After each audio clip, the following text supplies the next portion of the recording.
Hi there, Neil Apex Marine Services. Today we're in the shop, and we're going to talk a little bit about heat exchangers, coolers, mostly typical in pleasure boats. They'll be cooled by raw water, which in our case on the west coast is salt.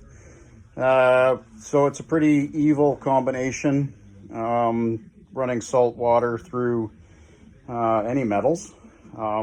So typically what you do with your coolers, all of them, not just maybe one and then leave the rest, but you do them all. You take them off, drain your coolant, take them off, you take them to a rad shop, have them serviced properly. This is what we do. They go out, they get cleaned up. They look like this when they come back. This is a Cummins 270 heat exchanger. You can see inside, there's the tubes. There's the tubes inside where the coolant would be in this case. And then this tube beside it would be the other side, which would be raw water, salt water. So that's how they come back. We have a little custom spray booth, as you can see, that we are spraying the extra tubes on the engine. We're priming them, prime them, and we'll prep and prime the heat exchanger as well, so that we have a nice looking engine in the end. And then these have been pressure tested at the rad shop, repaired, flushed out, new gaskets on either side like this, and in the end you'll have trouble-free boating, overheating problems minimized because you've cleaned out all your coolers, so your raw water flow is maximized, as long as you got a good impeller in your saltwater pump.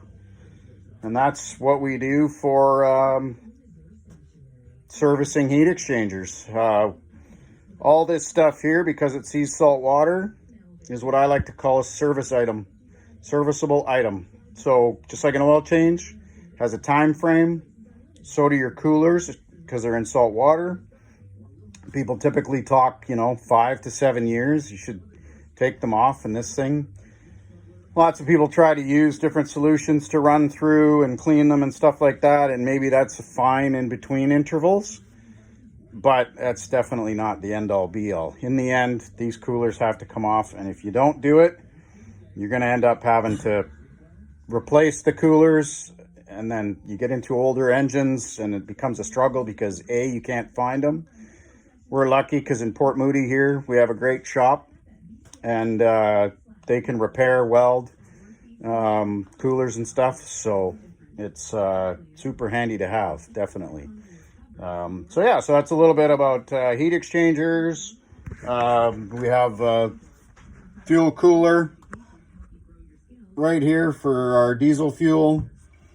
Just the tubes to, transfer fluids. We also have, there's oil coolers, gear coolers. They're all the same typically, they're just different sizes and shapes and that sort of thing, but they do the same function. So hope that sort of helps out in that aspect. And service your coolers.